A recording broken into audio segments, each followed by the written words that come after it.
The diner's fluorescent lights buzzed like dying insects above my head, casting a sickly yellow glow over the cracked vinyl booths and sticky linoleum floor. It was nearly midnight on a Tuesday, the kind of shift where minutes dragged like hours and my feet screamed inside my worn sneakers. The smell of burnt coffee and grease hung thick in the air, clinging to my uniform, my hair, my skin, a permanent reminder of where I'd ended up. I wiped down the same table for the third time, my reflection distorted in the window beside it. 24 years old, and I looked older, tired. The kind of tired that sleep couldn't fix. My blonde hair was pulled back in a messy bun, loose strands sticking to my sweat-dampened neck, and my green eyes had lost whatever spark they'd once held. I was invisible here, just another girl serving coffee to truckers and insomniacs, counting tips that never quite covered rent. The bell above the door chimed, and I turned reflexively, my practiced smile already in place. But it died on my lips. 2 small boys stood in the doorway, and my heart clenched. They couldn't have been more than 7 and 9 years old, both dark-haired with olive skin that looked gray in the harsh lighting. But it was their eyes that stopped me. Wide, terrified, and ringed with exhaustion. They wore thin jackets that did nothing against the November cold that swept in behind them, and their small bodies trembled violently. "Please," the older one whispered, his voice barely audible. "We're so hungry." I glanced toward the kitchen where my manager Dale was smoking by the back door. He'd made it clear what happened to waitresses who gave away food. I'd seen Lisa fired for it just last month. But these children... The younger boy swayed on his feet, and I moved without thinking, catching him before he collapsed. His skin was ice cold through his jacket, and he weighed almost nothing. Up close, I could see their lips were blue, their fingers raw and cracked from the cold. "Sit down," I whispered, guiding them to the booth farthest from the kitchen. "Quickly." They slid into the worn seats, and I rushed to pour hot chocolate, my hands shaking as I added extra marshmallows. When I set the steaming cups in front of them, they stared at the drinks like they'd seen a miracle. "Drink slowly," I instructed gently, then hurried to the kitchen. Dale was still outside, and the cook had his headphones in, lost in whatever music pumped through his ears. My heart hammered as I grabbed 2 bowls, ladling soup that was destined for the trash anyway, the pot from lunch that we'd kept too long. I added crackers, then impulsively grabbed 2 day-old sandwiches from the cooler. When I returned, the boys were wrapped around their hot chocolate cups like lifelines. I set the food down, and they dove in with a desperation that made my throat tight. They ate like they hadn't seen food in days. And maybe they hadn't. "What are your names?" I asked softly, sliding into the booth across from them. The older boy looked up, soup dripping from his chin. "Marco. This is my brother Luca. I'm Emma," I said. "Where are your parents?" Something flickered across Marco's face. Fear mixed with something harder, something no child should know. "We ran away." "From home?" "From the man who took us." Ice flooded my veins. I glanced at the door, then at the phone behind the counter, but Marco's small hand shot out, gripping my wrist with surprising strength.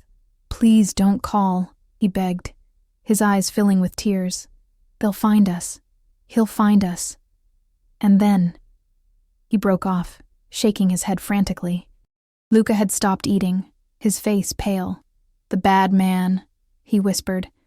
"He said our papa owed him money. He said we had to pay." My stomach churned. I'd seen enough true crime documentaries, heard enough horror stories. These boys had been taken, held for ransom or worse. And somehow they'd escaped. "Okay," I breathed. "Okay, no police. But we need to get you somewhere safe, somewhere warm." My apartment was barely more than a shoebox, and my roommate wouldn't be happy, but I couldn't send these children back into the freezing night. I couldn't. I waited until Dale went on break, then hustled the boys out through the back entrance, my coat wrapped around both of them. The November air bit through my thin uniform, and I walked fast, one hand on each small shoulder, constantly checking behind us. My apartment building was 6 blocks away, a crumbling structure that sagged like it had given up on life.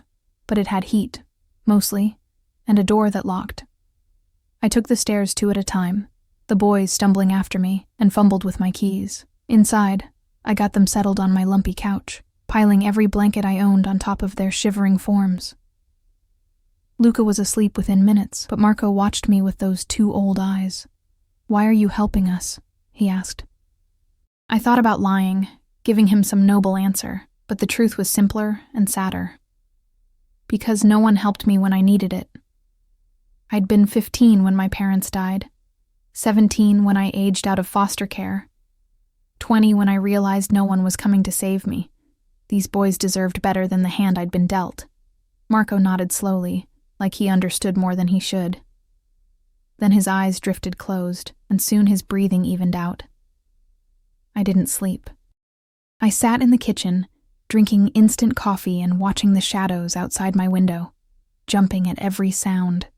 At dawn, I'd figure out what to do, find a way to help them that didn't involve whoever they were running from. But as the first gray light of morning crept through my windows, a sound made my blood freeze. A knock at the door. Not the casual knock of a neighbor. This was authoritative, final. The kind of knock that didn't take no for an answer. I moved to the peephole, my heart in my throat. Through the fisheye lens, I could see 3 men. The 2 flanking the door were huge, built like mountains, wearing black suits that screamed money and danger. Security, bodyguards. But it was the man in the center who stole my breath. He stood perfectly still, his hands clasped in front of him. And even through the distorted glass, I could see the power that radiated from him. He wore a charcoal gray suit that probably cost more than 6 months of my rent, tailored so precisely it looked painted on. Dark hair swept back from a face that could have been carved from marble. Sharp jaw, high cheekbones, and eyes so dark they looked black. Even from here, I could see the coldness in them, the calculation. This was a man who was used to being obeyed, a man who didn't hear the word no. And somehow, I knew. This was the man Marco and Luca had run from, or someone sent by him. The knock came again, harder this time. Behind me, Marco whimpered in his sleep. I pressed my back against the door, my mind racing. I could pretend I wasn't home. Emma Carter. His voice penetrated the door, smooth as silk and cold as winter. "I know you're in there. I know you have something that belongs to me. Open the door, and we can discuss this civilly. My name." He knew my name. How did he know my name? "I have a security feed from the diner," he continued, and I could hear the faint trace of an accent. Italian, maybe. "I've seen what you did. Very noble. Very stupid." Anger flared through my fear. "They're children," I said, my voice shaking. "They're terrified." A pause. Then, "Yes, because their father stole from me. $3 million to be precise." And then he disappeared, leaving his sons as collateral. 3 million. The number echoed in my skull. "So I'll make you an offer, Miss Carter. Open the door, return the boys, and we'll forget this unfortunate incident. You can go back to your life serving coffee and counting pennies. Refuse." Another pause, weighted with threat, and things become complicated. My hands were shaking so badly I had to press them flat against the door. I thought about my empty bank account, my dead-end job, my life that was barely a life at all. I thought about how easy it would be to open this door, hand over 2 children, and pretend none of this had happened. But then I thought about Marco's face when he'd begged me not to call the police. Luca's whispered, "The bad man." "No," I whispered. Silence. Long enough that I thought maybe he'd left. Then, "What did you say?" I forced myself to speak louder, even as my knees shook. "I said no. I'm not giving them to you." Another pause, and I could feel his surprise even through the door, like no one had ever refused him before. Maybe they hadn't. "Miss Carter, I don't think you understand the situation you've put yourself in. I understand that they're children who are scared out of their minds. I understand that whatever their father did, it's not their fault." My voice grew stronger, and I understand that I'm not letting you take them. The silence stretched so long, I thought my heart might give out. Then I heard it. A low sound that might have been a laugh. "Interesting," he murmured, and there was something new in his voice. Something I couldn't identify.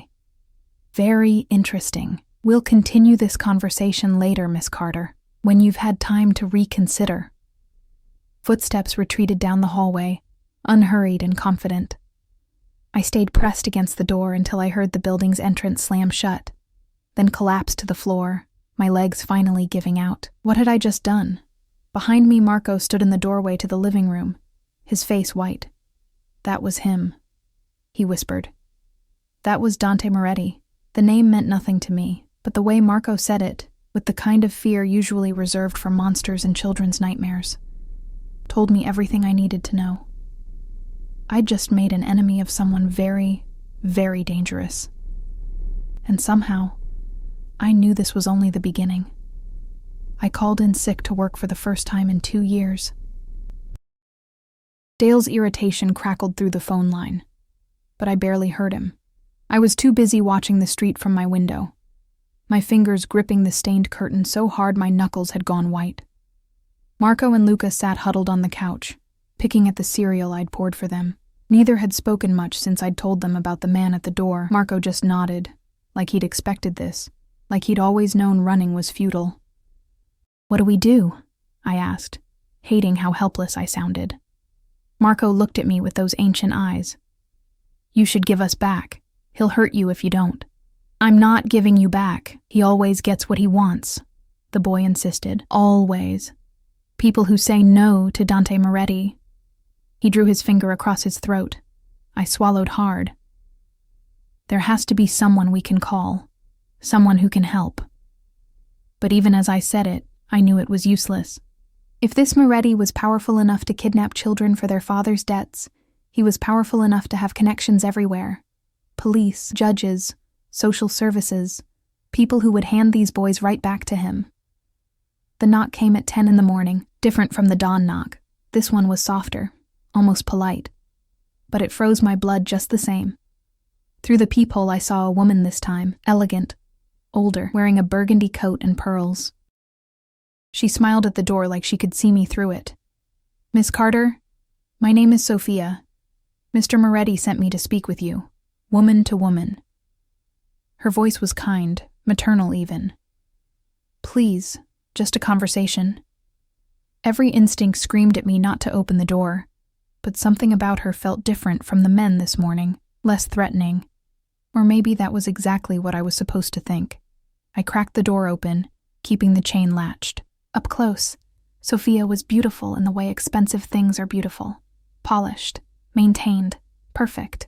Her dark hair was swept into a chignon, and her brown eyes assessed me with unsettling precision. "You're very brave," she said. "Or very foolish. I haven't decided which. What do you want?" "To help you understand what you've involved yourself in." She glanced past me, and I knew she could see the boys. "May I come in?" "I promise. No one is here to hurt you. Not today." The "not today" made my stomach clench, but I found myself unhooking the chain. Maybe it was exhaustion. Maybe it was the desperate hope that there was a way out of this that didn't end with everyone hurt. Sophia entered like she owned the space, her heels clicking on my cheap linoleum. She looked around my apartment, the peeling wallpaper, the secondhand furniture, the water stain on the ceiling, and something flickered across her face. Pity? Calculation. "Boys," she said gently to Marco and Luca, "would you go into the bedroom for a moment? The adults need to talk." They looked at me and I nodded. Once the door clicked shut, Sophia turned to me with an expression that was almost sympathetic. "Sit down, Kara, before you fall down." I realized I was swaying on my feet and sank into the kitchen chair. Sophia remained standing, studying me like I was a puzzle she was trying to solve. "Do you know who Dante Moretti is?" she asked. Marco said the name, that's all. Dante is the head of the Moretti family, one of the most powerful organizations on the East Coast. Shipping, real estate, construction. All legitimate, of course. Her smile was thin. On paper. My mouth went dry. He's Mafia. Such an ugly word, but yes. And the boy's father, Antonio Caruso, worked for him. Handled money. $3 million vanished from an account Antonio controlled, and then Antonio vanished with it. Sophia's eyes hardened. "In our world, Miss Carter, there are rules. When someone steals, they pay. When they can't pay, their family pays. Their children. Their leverage. Antonio loves those boys. Dante was certain that taking them would bring Antonio out of hiding. She paused. But you've complicated things. Good. Sophia laughed, a genuine sound that surprised me. You really have no idea what you've done, do you? Dante Moretti has never been refused. Not by politicians, not by rival families, certainly not by a waitress in a diner. She leaned closer. He's obsessed now.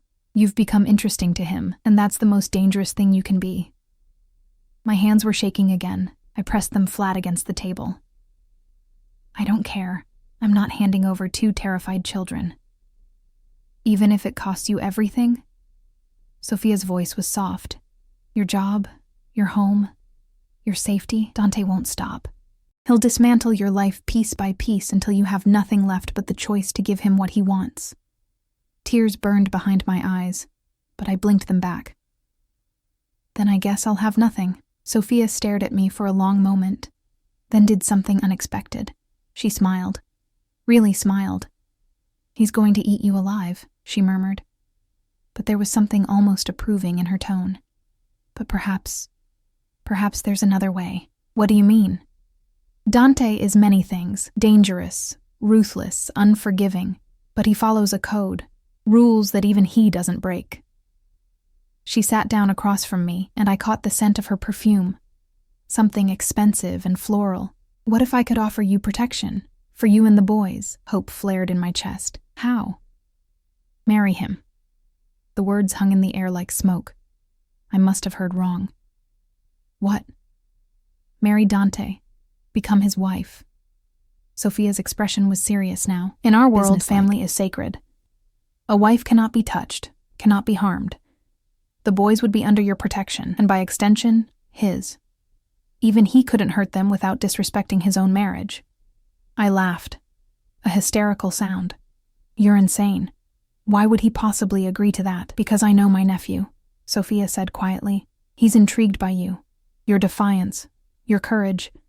Most people cower before him, but you slammed a door in his face. She leaned back. And Dante has been alone for a long time. His parents want him settled, want heirs. They've been pushing for an advantageous marriage. You could be that. I'm a waitress with nothing. Exactly. You have nothing to gain from him except protection. No agenda, no family connections trying to use the marriage for power. You'd be clean, simple. Sophia's eyes glinted. And you'd be a curiosity, the girl brave enough or stupid enough to say no to Dante Moretti. My head was spinning. This is insane.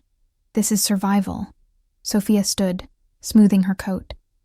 I'll present the offer to him. If he agrees, someone will come for you this evening. You'll have dinner with him. A chance to negotiate terms. And if I refuse? Sophia's expression softened with something like regret. Then the boys go back to the safe house and you... Well, Dante doesn't forgive easily, or ever. She moved toward the door, then paused. One more thing.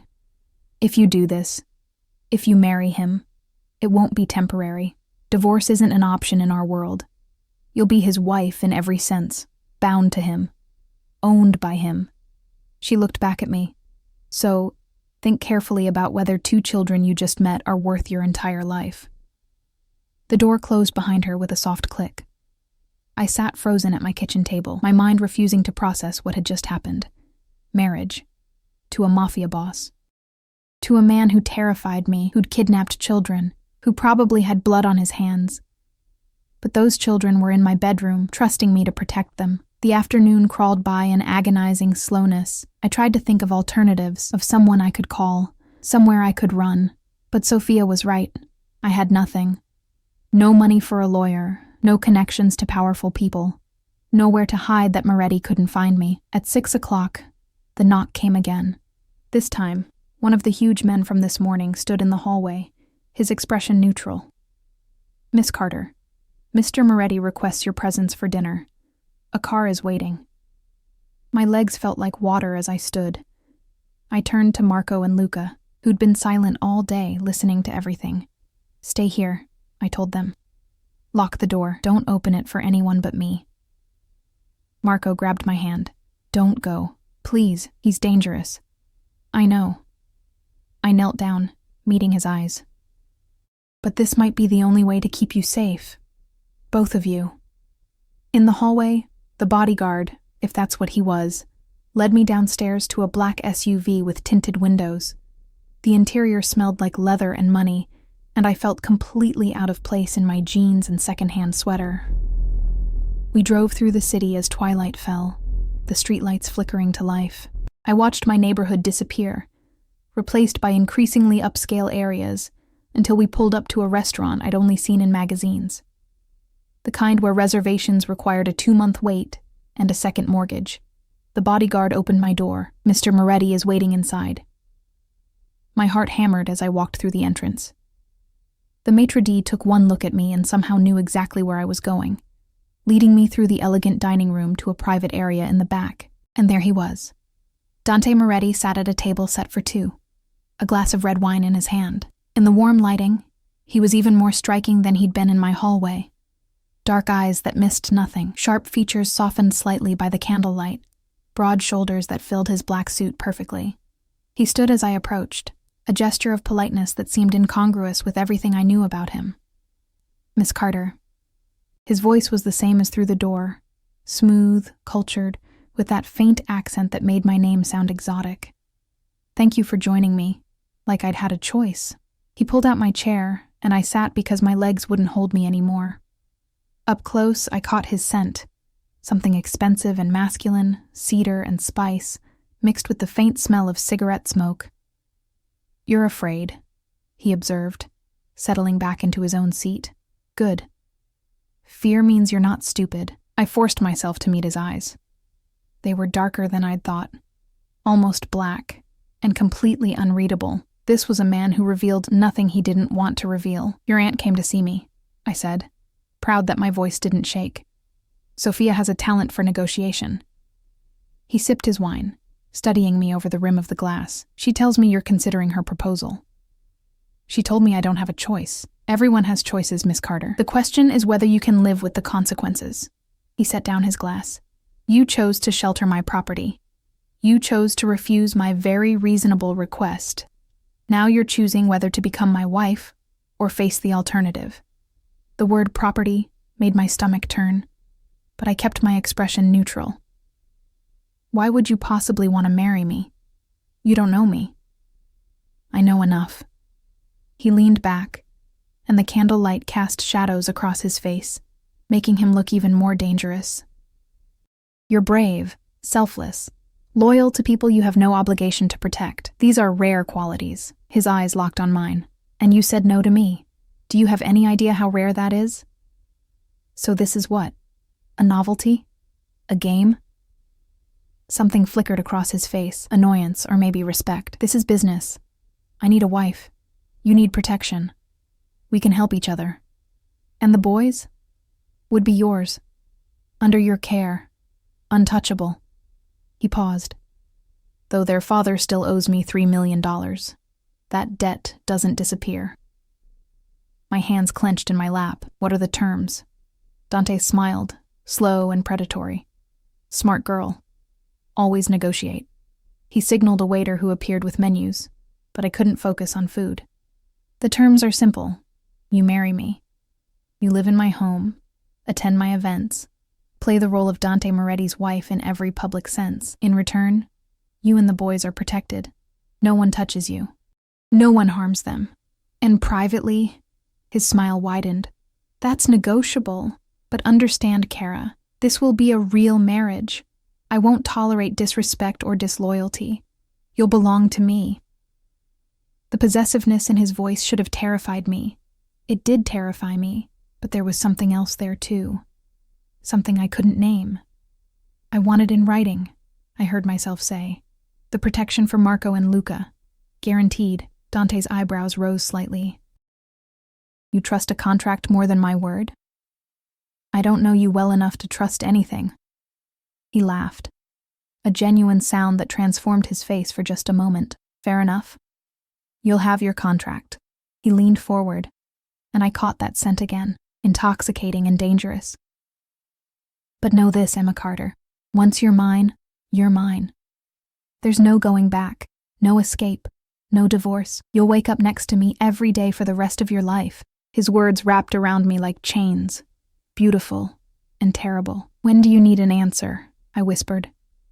"Now." The single word hung between us, heavy with finality. I thought about my empty apartment, my dead-end life, the two boys who'd looked at me with desperate hope. I thought about having nothing left to lose. "Yes," I breathed. "I'll marry you."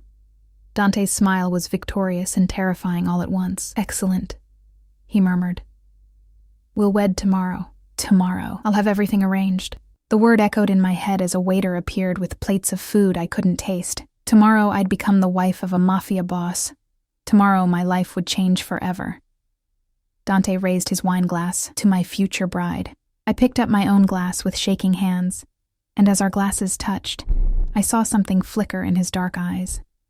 Possession, satisfaction, and something that looked almost like hunger. The wedding happened so fast I barely had time to process it. 24 hours after I'd said yes to Dante Moretti, I stood in a private room at City Hall wearing a cream-colored dress that cost more than I'd earned in 6 months.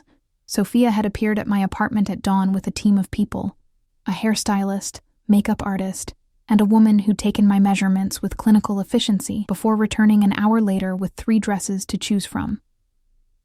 I'd picked the simplest one, though simple was relative when the fabric was pure silk, and the bodice was hand-embroidered with delicate pearls. It fell to my knees, elegant and understated, making me look like someone I didn't recognize. Marco and Luca sat on a bench against the wall, wearing new clothes too, button-down shirts and dress pants that made them look like different children. They'd been quiet all morning, watching everything with wide, uncertain eyes. "You don't have to do this," Marco had whispered while Sophia was adjusting my hair. "We can run. All of us." But we both knew that was a fantasy. There was nowhere to run that Dante wouldn't find us. The door opened, and my breath caught. Dante entered wearing a charcoal suit that looked like it had been crafted specifically for his body. Every line perfect, every detail precise. His dark hair was swept back, and those black eyes found mine immediately, pinning me in place. Behind him came 2 men, one older, silver-haired and dignified, the other younger, maybe Dante's age, with the same sharp features but lighter eyes. Family, I realized, witnesses. Emma. Dante's voice was soft, but it carried complete authority. He crossed to me, and I had to tilt my head back to meet his gaze. "You look beautiful." It should have been a compliment. Instead, it felt like he was cataloging his acquisition. He took my hand. His was warm, calloused in a way that surprised me, and led me to where a judge waited, an older woman with kind eyes that didn't match the speed and efficiency of the ceremony. The words blurred together. I heard myself say "I do" when prompted, heard Dante's deep voice echo the same words. A ring appeared on my finger, a simple platinum band that felt heavy as a shackle. Dante wore a matching one, and something about seeing it on his hand made this feel suddenly, terrifyingly real. "You may kiss your bride." Dante's hand came up to cup my jaw, tilting my face toward his. His touch was surprisingly gentle, but there was no mistaking the possession in it. He leaned down, and I closed my eyes instinctively. His lips met mine, soft at first, then firmer, claiming. The kiss lasted only seconds, but I felt it everywhere. A brand, a promise, a warning. When he pulled back, his thumb brushed across my cheekbone, and his eyes held something dark and satisfied. "Mine," he murmured, so quietly only I could hear. Papers were signed. The older man, Dante's father, I learned, clapped him on the shoulder with a smile that didn't reach his eyes. The younger man, his brother Nico, studied me with open curiosity, and just like that, I was Emma Moretti. The name felt foreign, like a costume that didn't fit. Dante's hand settled on the small of my back as he guided me out to the waiting SUV. Marco and Luca climbed in ahead of us, and I slid into the leather seat, hyper-aware of Dante beside me, his thigh pressed against mine in the confined space. "Where are we going?" I asked as the vehicle pulled away from City Hall. "Home." He didn't look at me, instead checking his phone, his fingers moving efficiently across the screen. "Your things have already been moved. My things." The few boxes of belongings I owned were probably already lost in whatever mansion he called home. We drove for 30 minutes, leaving the city behind for an area of sprawling estates hidden behind tall gates and manicured hedges. When we finally turned through a set of iron gates, my breath caught. The house, no, estate, rose before us like something from a movie. 3 stories of cream-colored stone, with tall windows that gleamed in the late afternoon sun, surrounded by perfectly maintained grounds that seemed to stretch forever. "This is where you live?" The words slipped out before I could stop them. Dante glanced at me, and I saw amusement flicker across his face. "This is where we live now. You're the lady of this house, Emma. You should get used to it." The SUV stopped in front of a grand entrance where staff waited. Actual staff, in uniforms, standing at attention. I felt Marco press closer to me as we climbed out, and I took his hand instinctively. A woman stepped forward, older, with steel-gray hair and a no-nonsense expression. "Welcome home, Mr. Moretti, Mrs. Moretti." She nodded to me, and hearing that title made my stomach flip. "I'm Mrs. Chen, the head housekeeper. If you need anything, you need only ask." "Thank you," I managed. Dante's hand returned to my back, that possessive touch that seemed to be his default. "Mrs. Chen will show you and the boys to your rooms. I have business to attend to." He leaned close, his breath warm against my ear. "We'll have dinner at 8. Formal dining room. Don't be late." Then he was gone, striding into the house with 2 of his men flanking him, already on his phone, already back to whatever dangerous business consumed his days. Mrs. Chen's expression softened slightly as she looked at me. "Come, I'll give you the tour." The house was a maze of elegant rooms, each more beautiful than the last. Marble floors, crystal chandeliers, artwork that probably cost more than my entire life savings. Mrs. Chen pointed out the library, the formal dining room, the sitting rooms, plural, and a dozen other spaces I knew I'd get lost trying to find again. Finally, she led us upstairs to a hallway, lined with doors. "The boys' rooms," she said, opening 2 adjacent doors to reveal spaces that made my throat tight. Each room was huge, with a proper bed, desk, shelves, and toys already arranged. Someone had thought ahead, had known these children were coming. Marco and Luca stood frozen in the doorway of the first room, like they were afraid to enter. "Go ahead," I encouraged softly. "It's yours." They moved slowly, touching things with hesitant fingers, and I saw tears slide down Luca's face. When was the last time they'd had a real room? A real home? Mrs. Chen touched my arm gently. "Your suite is this way, my suite." The words should have been exciting. Instead, dread pooled in my stomach. She opened a set of double doors at the end of the hall, and I stepped into what could only be described as luxury. The sitting area alone was bigger than my entire apartment had been, decorated in soft creams and golds. Through another doorway, I could see a bedroom with a massive 4-poster bed, and beyond that, a bathroom with a tub that looked deep enough to swim in. "Your things are in the closet," Mrs. Chen said, "though I imagine you'll want to do some shopping. Mr. Moretti has arranged for an account." She paused at the door. "Dinner is at 8. Someone will come to escort you down. Do you need anything else?" I shook my head, unable to speak. When she left, I sank onto the edge of the bed and finally let myself feel everything I'd been holding back: terror, disbelief, a surreal sense that this was happening to someone else. I'd married a stranger, a dangerous, powerful stranger who now owned me in every legal sense. The door opened without warning, and I jumped to my feet. Dante stood in the doorway, having shed his jacket and loosened his tie.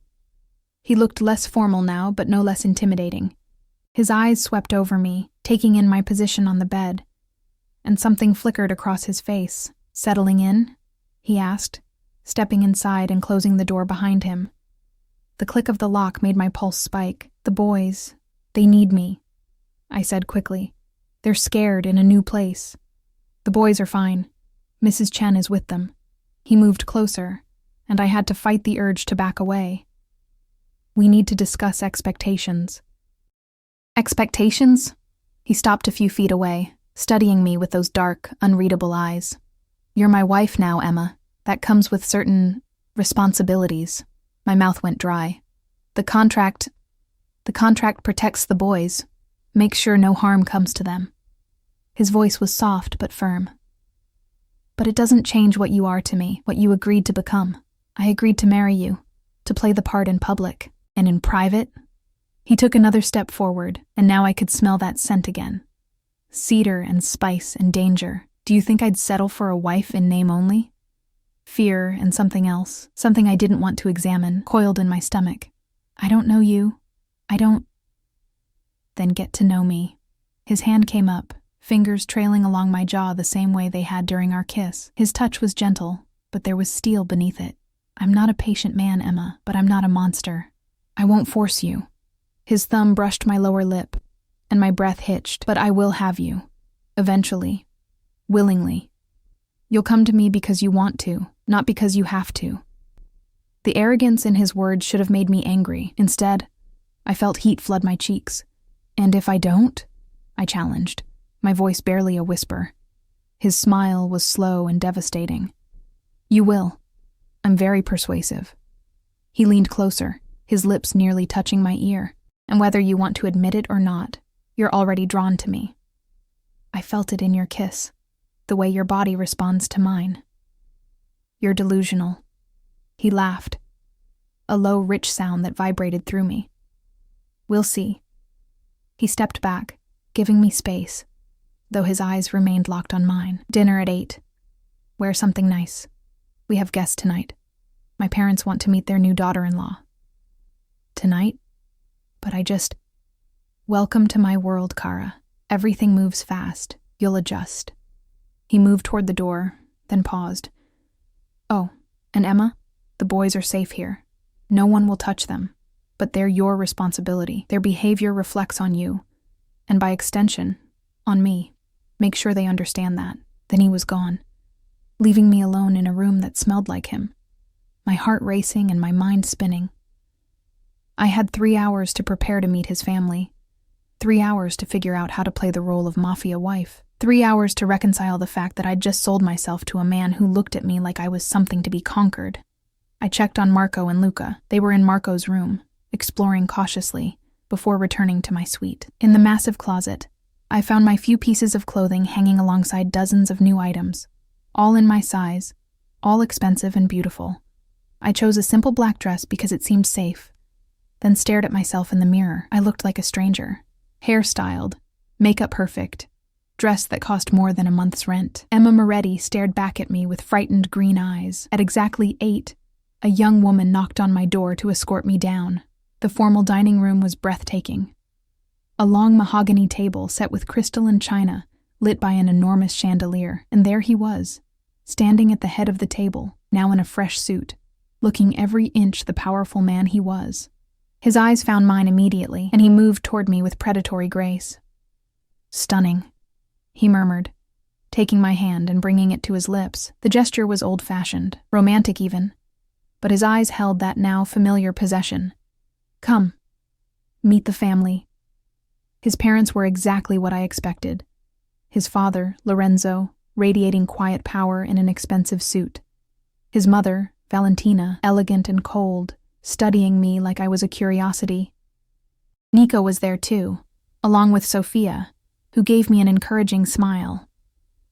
I sat beside Dante, hyper-aware of his thigh pressed against mine under the table, his hand occasionally settling on my knee, a possessive gesture that made everyone aware I belonged to him. Valentina asked pointed questions about my background, where I grew up, my family, my education.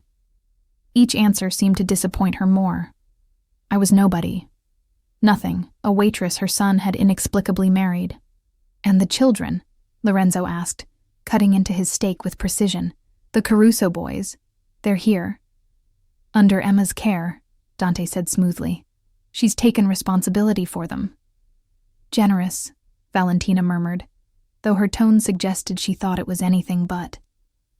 Though I hope you understand, dear, that children require structure, discipline. Perhaps a boarding school. No.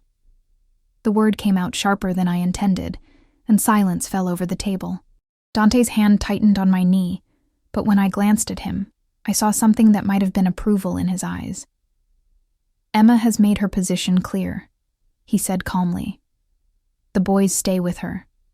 That's final. Valentina's lips pressed into a thin line, but she nodded. No one argued with Dante, not even his mother. The rest of dinner passed in a blur of courses I barely tasted and conversation I struggled to follow, talk of business deals and political connections, of rivalries and alliances, all in careful code that I only half understood. By the time dessert arrived, exhaustion was pulling at me. It had been less than 48 hours since I'd sheltered 2 freezing boys in my diner, and now I was married to a Mafia boss, living in a mansion, sitting at a table with people who could probably have me killed with a phone call. When dinner finally ended, Dante walked me back upstairs, his hand on the small of my back, silent. At my door, he stopped, turning me to face him. You did well tonight, he said. My mother is difficult. You handled her. I don't know what I'm doing, I admitted. I know. His hand came up to cut my face, thumb stroking my cheek. But you'll learn, and I'll teach you. He leaned down, his lips brushing my temple. Get some rest, Mowgli Mia. Tomorrow, you start learning what it means to be mine. He left me there, trembling, his scent lingering on my skin. Inside my suite, I changed into one of the silk nightgowns someone had left in my dresser and climbed into the massive bed. The sheets were cool and expensive against my skin, and the room was silent except for the distant sound of the city. I should have felt safe, protected. Instead, I felt trapped in a golden cage with a man who looked at me like I was something to be owned, and the terrifying part was the small voice inside me that wondered what it would feel like to surrender. The next 2 weeks passed in a disorienting blur of lessons and adjustments. Sophia became my constant companion, teaching me everything I needed to know about being Dante Moretti's wife, how to dress for different occasions. Casual family dinners required elegant simplicity. Charity events demanded designer gowns. Business meetings called for sophisticated power dressing. How to speak. Never volunteer information, never discuss Dante's business. Smile and deflect personal questions. How to behave. Always defer to Dante in public. Never contradict him in front of others. Understand that his word was law. You're a reflection of him now, Sophia explained one afternoon, as we sat in the sunroom, going through my new wardrobe. Everything you do, everything you say, it all reflects on Dante. His enemies will look for weaknesses. His rivals will try to use you. You must be perfect. Perfect. The word haunted me. Marco and Luca were adjusting better than I was. They had a tutor now, a kind older man named Mr. Gallo, who came every morning to teach them. They ate regular meals, slept in warm beds, and slowly, the terror was leaving their eyes. Marco still watched everything carefully, still flinched at loud noises, but Luca had started to smile, actually smile. That alone made everything worth it. But Dante was everywhere and nowhere. He left before dawn most mornings, his side of the bed. Our bed, I had to keep reminding myself, already cold when I woke. Yes, after the 3rd night, he'd simply appeared in my room at midnight, informed me that separate bedrooms sent the wrong message to the household, and proceeded to claim his space beside me. He didn't touch me beyond the occasional brush of his hand, but sleeping next to him was its own form of torture. I was hyper-aware of every breath, every movement, the heat radiating from his body just inches away. He'd return for dinner most nights, always impeccably dressed, always with that commanding presence that made everyone snap to attention. He'd ask about my day, listen with apparent interest to my halting descriptions of lessons with Sophia, then retreat to his office for hours of phone calls in Italian that I couldn't understand. But there were moments, brief, unsettling moments, when I'd catch him watching me. His dark eyes would track my movements across a room, follow the curve of my neck when I turned my head, linger on my lips when I spoke. The intensity of his gaze made my skin flush and my pulse race. He was waiting, biding his time. A predator studying his prey. 2 weeks after our wedding, everything changed. I was in the library with Marco and Luca, reading to them, something I'd started doing every afternoon. When Dante appeared in the doorway, he usually didn't come home until evening, and seeing him in the middle of the day, still in his suit, but with his tie loosened and his sleeves rolled up, made my breath catch. Boys, he said, his voice firm but not unkind. Mrs. Chen needs help in the kitchen. She's making cookies. It was clearly a dismissal. Marco looked at me, and I nodded. They scampered off, leaving me alone with my husband. Dante closed the door and leaned against it, studying me with an expression I couldn't read. We need to talk. My stomach dropped.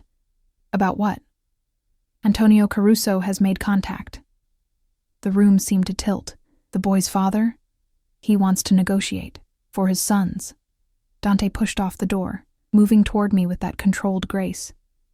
He's offered half the money back, $1.5 million, in exchange for Marco and Luca.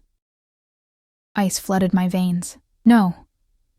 That wasn't a question, Emma. I'm telling you what's happening. He stopped in front of me, close enough that I had to tilt my head back to meet his eyes. Antonio will meet me tomorrow night. A neutral location.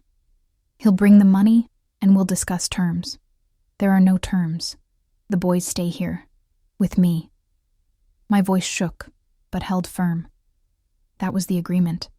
Something flickered across his face. Surprise, maybe, or respect. The agreement was that they'd be under your protection. And they are. But Antonio is their father, Emma. He has rights. He abandoned them. He used them as collateral. I stood, my hands clenched into fists. You saw how terrified they were. You think Marco wants to go back to a man who gambled with their lives? What I think doesn't matter. In our world, your world is wrong. The words exploded out of me, months of fear and frustration finally breaking free. Your world treats children like property, like bargaining chips. Marco is 9 years old, Dante, 9. And he's already seen things no child should see.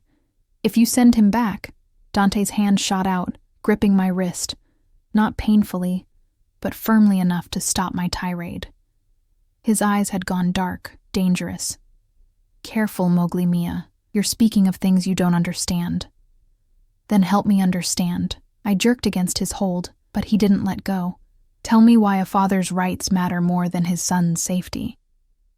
Tell me why money is worth more than 2 little boys who are finally starting to feel safe. For a long moment, we stood locked together, his hand around my wrist, my chest heaving with emotion. Then, slowly, his grip loosened. His thumb brushed across my pulse point, feeling the frantic beat of my heart. You really care about them, he murmured. And there was something in his voice I hadn't heard before. Something almost soft. Of course I care about them. They're children. You barely knew them. You threw away your entire life for 2 boys you'd just met. His free hand came up to cup my face, and I froze at the gentleness of the touch. Do you have any idea how rare that is? How extraordinary. It's not extraordinary. It's basic human decency, he laughed. A low sound that seemed to vibrate through me. In my world, Kara, there's no such thing as basic human decency.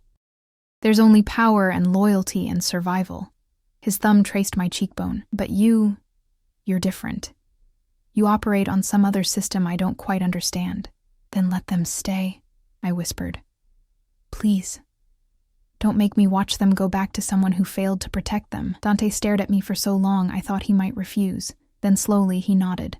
I'll talk to Antonio, see if we can reach an alternative arrangement. Relief flooded through me so intensely my knees went weak. Thank you. Don't thank me yet. Antonio may not agree. His hand was still on my face, his eyes searching mine. And Emma? What you just did, challenging me, arguing with me about my decisions.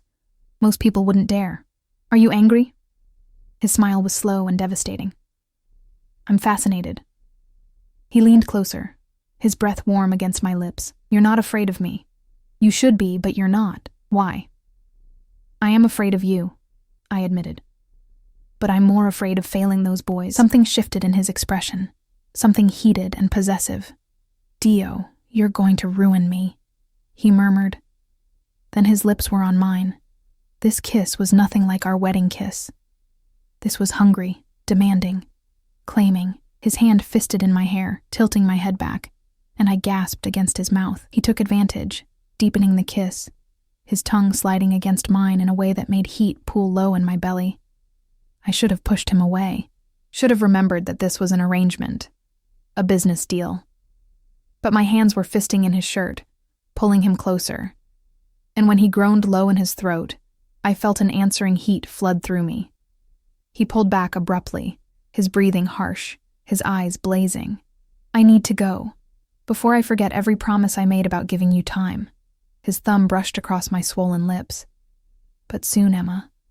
Soon you'll come to me, and when you do, I won't be gentle.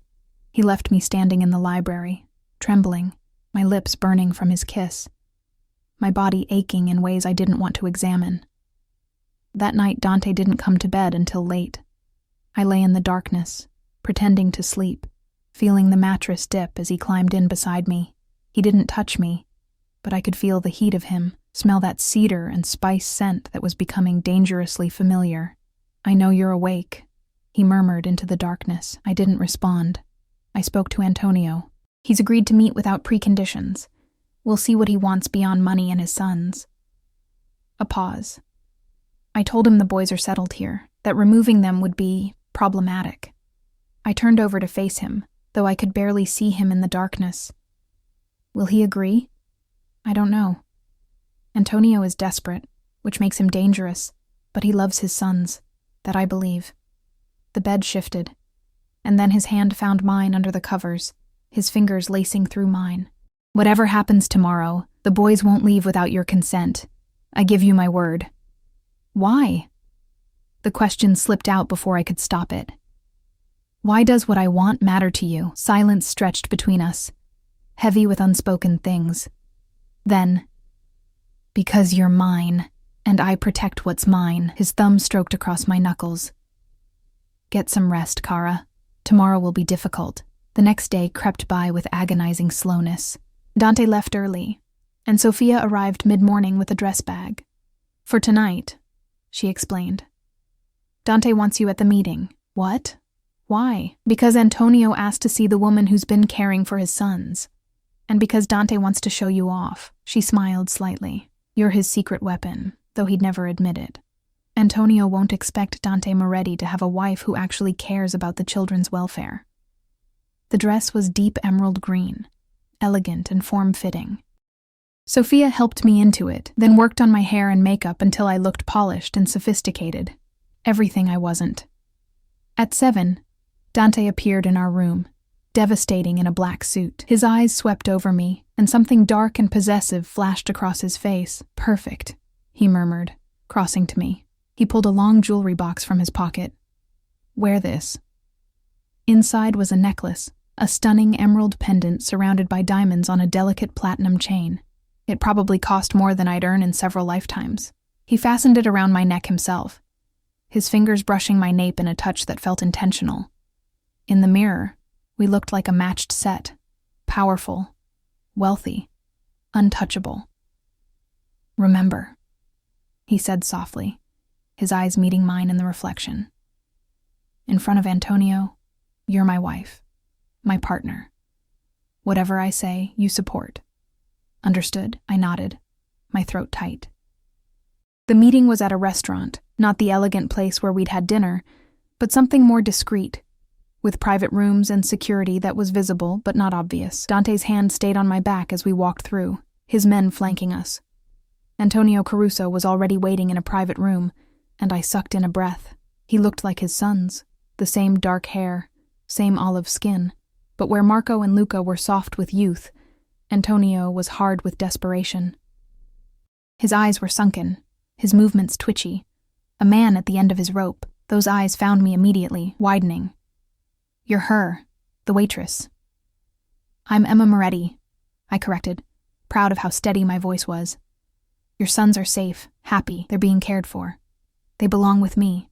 But there was no conviction in his voice, only grief. Dante guided me to a chair, then sat beside me, his posture relaxed but his eyes sharp. You stole from me, Antonio, $3 million. That's not the kind of debt that goes away. I know. Antonio ran his hands through his hair. I was desperate. My wife, she needed surgery, experimental treatment not covered by insurance. I thought I could borrow it, pay it back before anyone noticed. You thought wrong. Please. Antonio's voice broke. I have half. $1.5 million. Take it. Take all of it. Just let me see my boys. Let me know they're okay." Dante leaned back, his hand finding my thigh under the table.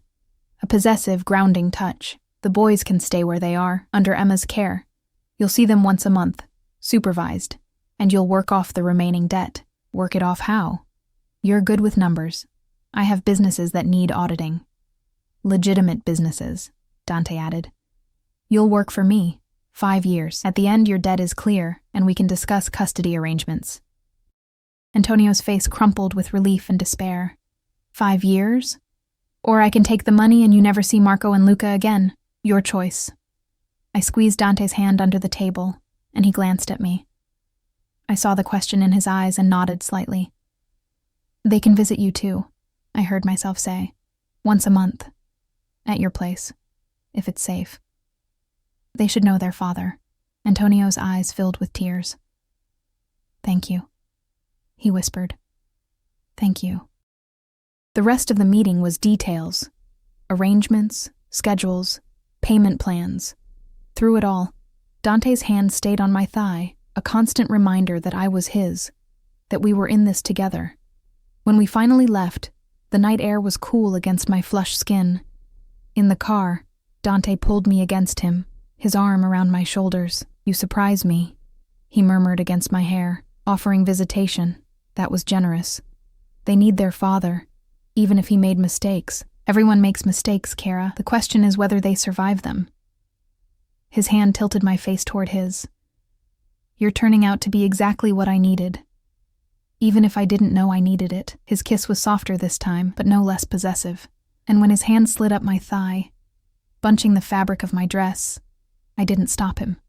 The drive home felt endless. Every touch, every heated look, built tension between us until the air felt thick with it. When we finally arrived, Dante dismissed his men with a gesture, then turned to me with eyes that promised everything. "Upstairs," he commanded softly. "Now." And for the first time, I went willingly. The bedroom felt different tonight, charged with an energy that made my skin hypersensitive and my breath shallow. Dante closed the door behind us with a quiet click that sounded like finality, like a decision made. He shrugged off his jacket, tossing it over a chair, then turned to face me. The lamplight cast shadows across his face, making him look even more dangerous, more compelling. His eyes never left mine as he slowly unknotted his tie, pulling it free with deliberate precision. "Are you afraid?" he asked, his voice low and rough. I should have been. Everything about this moment should have terrified me. The predatory way he moved, the heat in his dark eyes, the fact that I barely knew this man who now had every legal right to me. But instead of fear, I felt something else entirely. Something that had been building since that first kiss in the library, growing stronger with every heated look, every possessive touch. "No," I whispered. "Not of you." Something fierce and triumphant flashed across his face. He crossed to me in 3 strides, his hands framing my face with surprising gentleness, even as his eyes burned with barely restrained hunger. "I've been patient," he murmured, his thumb tracing my lower lip, "waiting for you to come to me willingly. But Dio Emma, you test my control every day. The way you care for those boys, the way you stood up to me, to my mother, to Antonio, the way you look at me when you think I'm not watching. How do I look at you?" My voice came out breathier than I intended. His smile was slow and devastating. "Like you want me as much as I want you. Like you're finally ready to stop fighting this." He was right. Somewhere between the wedding and tonight, between his unexpected kindness to Marco and Luca and the way he'd held my hand in the darkness, I'd stopped seeing him as just a dangerous stranger. I'd started seeing the man beneath the power, the one who kept his promises, who listened when I spoke, who looked at me like I was something precious and rare. "I don't know what I'm doing," I admitted, my hands settling on his chest. I could feel his heart beating hard and fast beneath the expensive fabric of his shirt. "Then let me show you." His lips brushed mine, soft at first, questioning. When I didn't pull away, he deepened the kiss, one hand sliding into my hair, while the other found the zipper of my dress. The fabric pooled at my feet, leaving me exposed in nothing but lace underwear and the emerald necklace. Dante's eyes darkened as they traced every curve, every line of my body, and I felt beautiful under his gaze. Desired in a way I'd never experienced before. Perfetta, he breathed. Then his mouth was on mine again, demanding and possessive. While his hands explored with a reverence that made my knees weak, he lifted me easily, laying me on the massive bed that had felt so empty these past 2 weeks.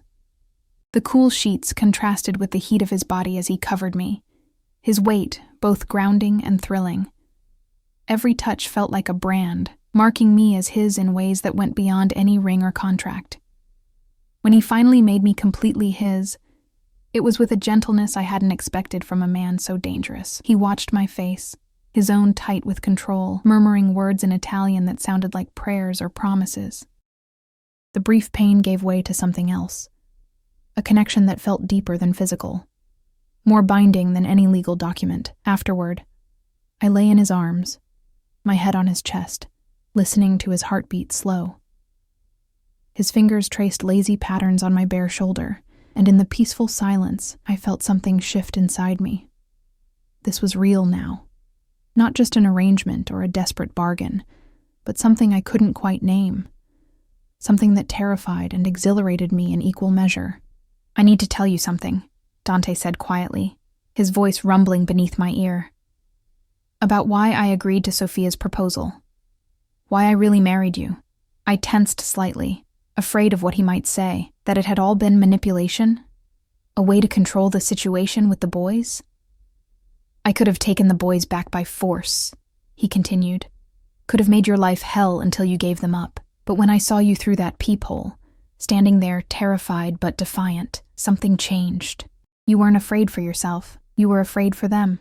2 children you didn't know, who meant nothing to you. But you were willing to risk everything to protect them." His hand cupped my face, tilting it up so I had to meet his eyes. "No one in my world does that, Emma. No one. We protect our own, our family. But strangers? We use them. We discard them. But you..." He shook his head, something like wonder in his expression.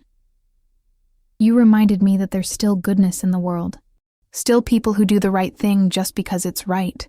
I'm not special," I whispered. You are special. To me." His thumb brushed my cheek. "I've done terrible things, Kara. Things that would make you run if you knew. I've hurt people, made choices that keep me awake at night. But with you, I want to be better. I want to be the man you see when you look at me." Tears burned behind my eyes. "Who do I see?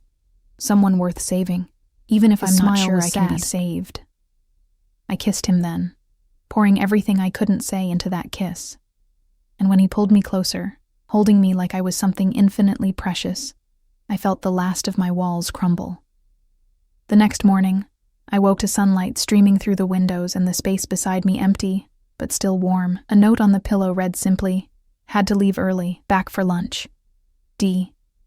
I smiled, tracing the bold handwriting, then got up to check on Marco and Luca. They were already awake, eating breakfast in the kitchen with Mrs. Chen, who gave me a knowing smile that made my cheeks flush. "Papa's coming to visit next week," I told them, sitting down at the table. "Your real Papa. Antonio." Marco's face went through a series of emotions: hope, fear, uncertainty. "Will we have to go back with him?" "No. You're staying here with me. But he wants to see you, to know you're okay." I took his small hand. "Is that all right?" Luca nodded eagerly, but Marco was more cautious. "Will Mr. Moretti be there?" "Dante," I corrected gently. "And yes, probably. But he won't let anything bad happen, I promise." Over the following weeks, a new routine established itself. Antonio visited every Sunday, bringing gifts and apologies, slowly rebuilding trust with sons who barely remembered the father he'd been before desperation had driven him to steal. The visits were supervised at first, but gradually, as Antonio proved himself reliable, Dante allowed more freedom. Dante himself became less of an enigma and more of a partner. He still left early and came home late, still had that dangerous edge that made grown men nervous. But with me, he was different. Softer. He'd find me in the library with the boys and join us, listening to stories with a faint smile. He'd pull me into his office late at night, needing the comfort of my presence while he dealt with whatever darkness his business demanded. He'd wake me in the middle of the night with kisses that turned into something more, claiming me over and over until I knew every inch of his body as well as my own. I was falling in love with him. It was foolish and dangerous and probably inevitable, but there it was. This fierce, consuming feeling that grew stronger every day. 3 months after our wedding, everything came to a head. I was in the garden with Marco and Luca, watching them play soccer. Dante had hired a coach, insisting the boys needed physical activity.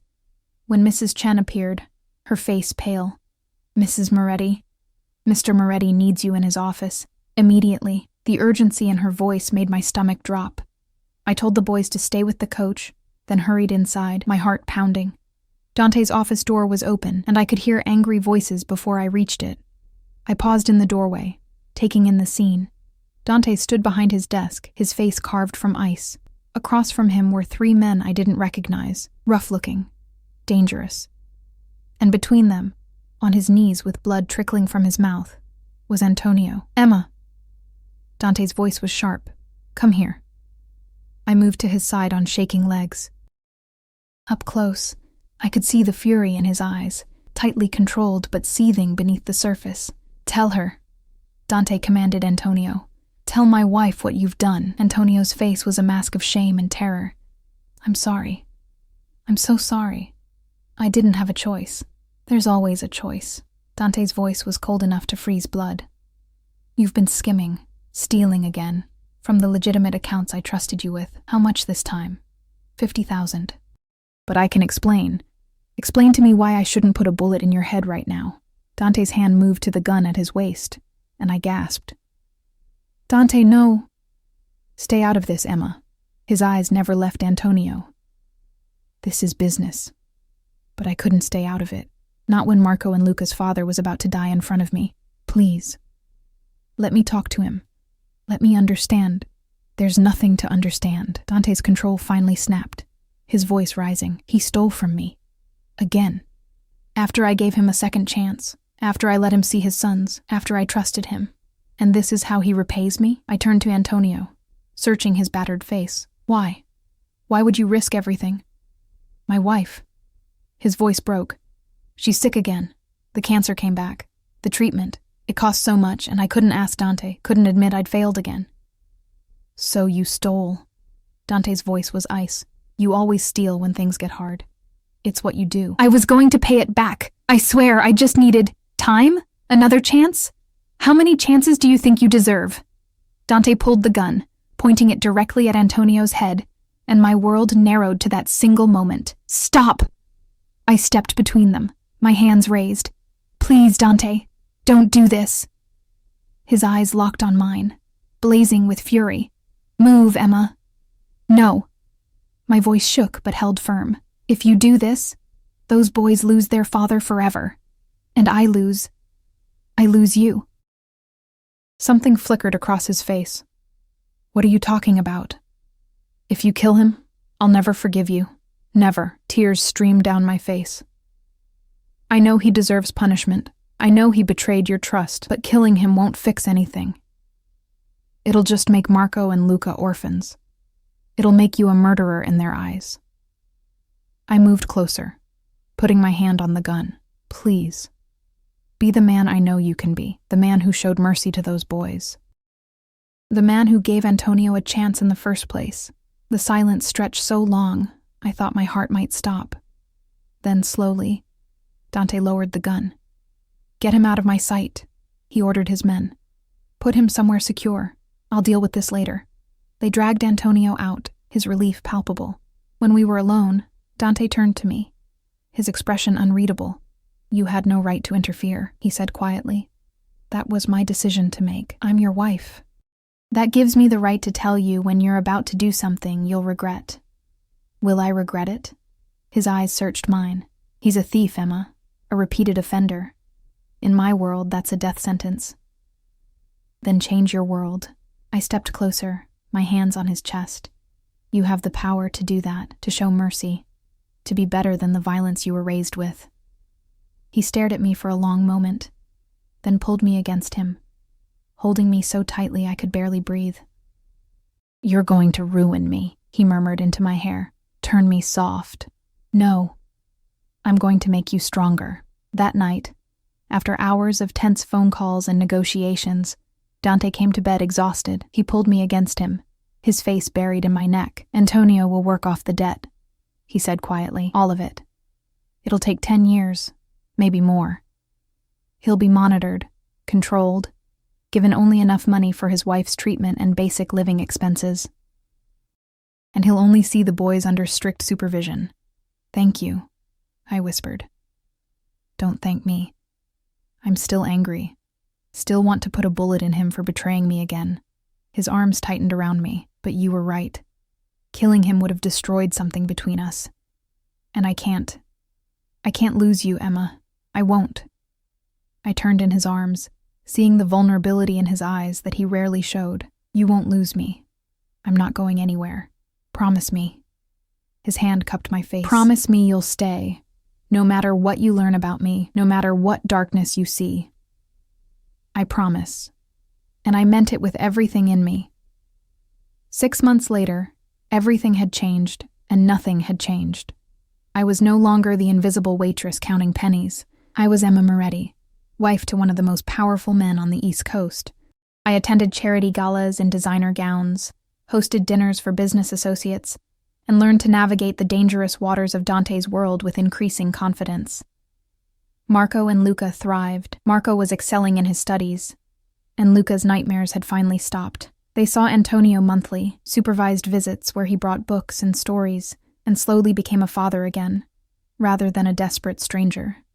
And Dante had become my everything, my husband, my lover, my partner in ways I'd never imagined possible. He still had that dangerous edge, still commanded rooms with his presence, but with me, he was vulnerable, real. He told me about his childhood, about the violence he'd witnessed, the choices he'd been forced to make. And I listened without judgment, understanding that he was a product of his world but choosing every day to be better than it demanded. On our 6-month anniversary, he took me to the same restaurant where he'd proposed our arrangement, but this time, there was no negotiation, no contract. "I have something for you," he said, pulling a small box from his pocket. Inside was a new ring, a stunning emerald surrounded by diamonds, far more elaborate than the simple wedding band I wore. "You married me out of necessity," he said, sliding it onto my finger beside the first ring. "This is because I choose you, because I love you, because I can't imagine my life without you in it." Tears blurred my vision. "I love you too. So much it terrifies me." His smile was genuine, transforming his usually serious face. "Good. Fear means you understand what we have, how rare it is, how worth protecting." He kissed me then, deep and possessive and full of promise. And as I kissed him back, I thought about the terrified waitress who'd sheltered 2 freezing boys, never imagining it would lead here, to love, to family, to a life beyond anything I'd dreamed possible. "Take me home," I whispered against his lips. "We are home," he murmured back. "Wherever we are together, that's home." And as we left the restaurant, his hand warm in mine, I knew he was right. I'd found something I'd been searching for my entire life without knowing it. A place to belong, people to protect, and a love fierce enough to survive anything. The life of a mafia wife wasn't easy. There were still dangers lurking in shadows, still rivals who saw me as a weakness to exploit, still moments when Dante's world threatened to consume everything good we'd built. But we faced it together, bound by love stronger than any contract, protected by loyalty deeper than any law. Marco and Luca would grow up safe and loved, with 2 imperfect parents doing their best to give them the childhood they deserved. Antonio would slowly earn back his dignity, working honestly for the first time in years. And Dante and I would build a life, complicated and messy and sometimes frightening, but ours. That night, wrapped in Dante's arms in our bed, I thought about the moment everything changed. A cold Tuesday night, 2 frightened boys, and a choice that had seemed so simple at the time. To show kindness when cruelty was easier. It had cost me everything I'd known, and given me everything I'd never dared to hope for. "What are you thinking?" Dante murmured, his fingers tracing lazy patterns on my bare shoulder. That I'd do it all again, I said. Every choice, every risk, it all led here, to you. His arms tightened around me, then we're both lucky. Because I'd move heaven and earth to find my way back to you. Outside, snow began to fall. The first of winter, but inside our home, wrapped in the warmth of the life we'd built, and the love we'd fought for. I'd never felt safer. This was my happy ending. Not perfect. Never simple, but real and hard-won and absolutely perfectly mine.